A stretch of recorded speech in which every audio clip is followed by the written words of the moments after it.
Hi everyone, welcome back to my channel, Modern Maternity, and on Instagram under @modernmaternity. So I had a really big appointment this week. It was my first OB appointment after graduating from the fertility clinic, and it was when I was almost 12 weeks. So it was actually 12 weeks 2 days ago, and I had it on Tuesday, and it was at 11 weeks and 5 days, so pretty much the time frame that they want to first see you in, at least at my clinic, and I go to a high-risk clinic actually. Yeah, so it was really exciting. I knew it was going to be extra long just because the first appointment always is, and I was literally almost there for 3 hours. So most of that was spent in the waiting room. So when I got there, I checked in, and then I want to say I waited in the waiting room for like 45 minutes. I had done all of the paperwork on my phone a couple days before, which was actually really cool. I liked how they did that instead of having to like fill out all the paperwork when you got there. So the first thing I had to do was meet with a genetic counselor, and because she actually meets with anybody that's over the age of 35. There's more risk with older mothers, older. Oh well, and advanced maternal age is how they say it, AMA. And so, and then with all those things, they actually have a genetic counselor on site. So she was really cool. And what was cool about her is, she knew that I did IVF and that I already did PGS testing. So she recommended that if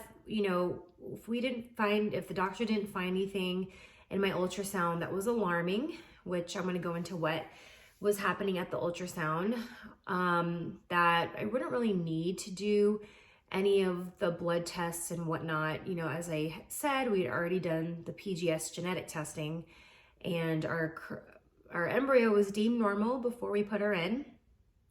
And so, yeah, she just said that, because the cost can still be pretty expensive for the blood tests that they do. The main one that they do is the NIPT test, and that screens for various chromosomal abnormality diseases, and things such as like Down syndrome and whatnot. And this actually is a paper that outlines all that they gave me.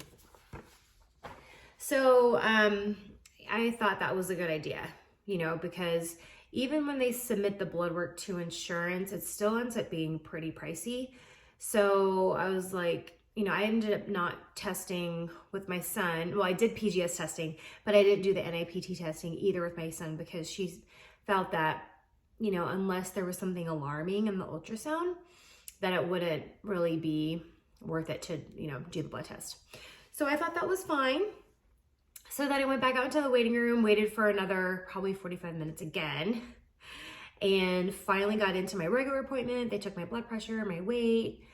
I had to give a urine sample, and yeah, and then the time was for the ultrasound part, which was really cool because I haven't seen her in like 3 weeks.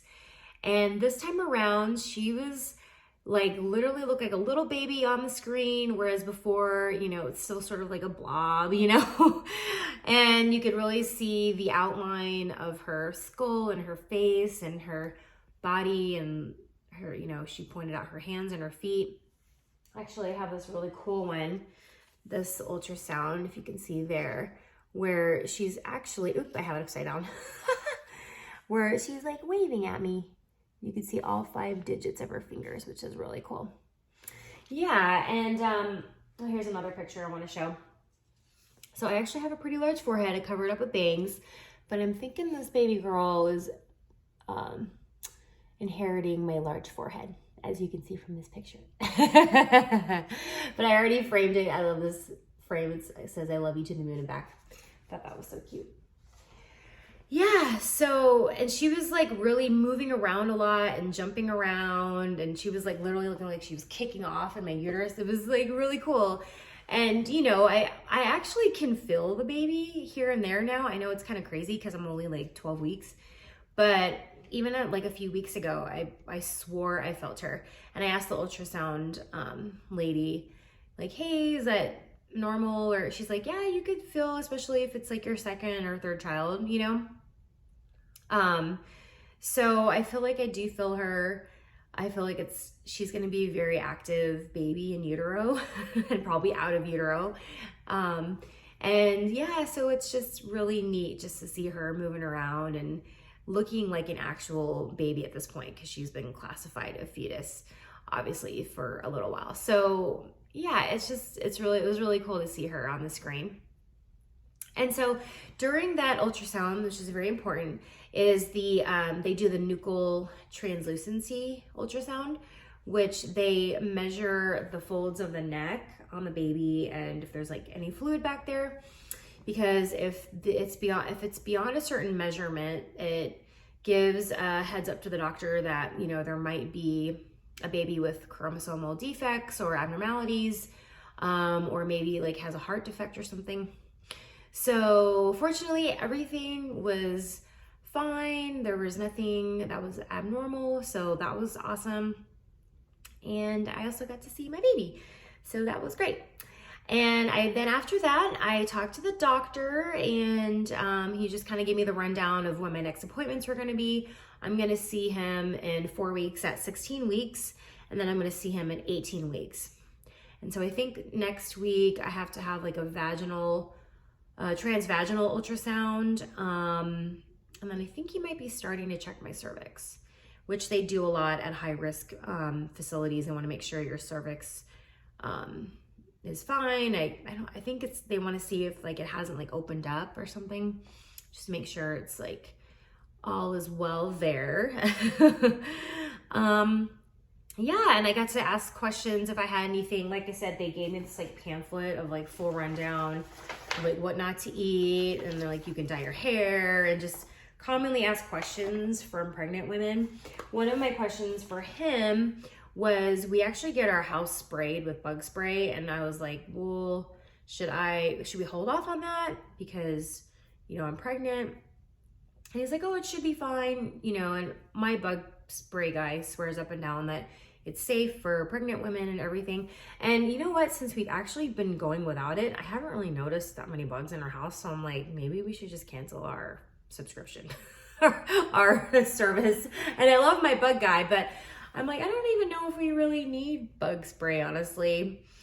We got it when we moved in just to be like on the safe side, not really knowing what this house had or whatever. But now that we haven't had it since, I want to say February was the last, or maybe it was March. Anyway, I think I might just sort of say bye to the bug guy for now. Anyway, off topic here. But yeah, I was just curious if that was safe or not. And actually, a lot of the things he approves in this, he's saying that like deli meats are fine. You know, I think as long as, you know, you're buying it from a good place and hasn't gone bad. And that like you can have fish a couple times a week as long as it's in the freshwater choice, and they give you like good choices, bad choices for fish and stuff. Yeah, so it's a really helpful pamphlet. Yeah, so that was good. And I talked to him, and then I went in for my initial prenatal blood work. And so she actually had to take 7 vials, and you know, that did not scare me. As you know, I did IVF a lot of times, and so getting 7 vials of blood was not a big deal. Actually, one time when I did the full genetic screening testing, which for my husband and I, and a bunch of other tests last year, I literally had to get 35 vials taken out of my arm, and I took a picture of it afterwards. I should post it on here. That was insane. I walked in I saw those vials, and I was like, oh, looks like you have a lot of people coming in today. She's like, oh, those are all for you. I was like, oh, okay. And I was so surprised my vein did not tap out. I was totally fine. I walked out the door. I drove myself home. I had so much blood taken that day. That was insane. Yeah, so after that, then I was good to go. And it was about 3 hours later, just in time so I could pick my son up from preschool. Yeah, so that was my first ultrasound. Like I said, it was so cool seeing a little baby girl jumping up and down in there and just being really active and being an actual like baby this time. So that was really cool. And so yeah, guys, I'm gonna update you further down, probably when I'm 16 weeks. I'm actually wearing a maternity dress right now, Isabella Maternity from Target. I got it like, I think it was like right after my transfer. Here's my belly, but I think I showed it to you. It was, I'm 12 weeks and 2 days. And this is so comfortable for the summer. I love it so much. I'm gonna totally wear it when I'm nursing too, because this is like, these are buttons and they unbutton and stuff. And it's just so comfortable. I'm totally not even gonna put it away when I'm not pregnant anymore for next summer. So yeah, so I just wanted to update you guys, and I will update you at the 16-week mark. All right, talk to you later. Bye.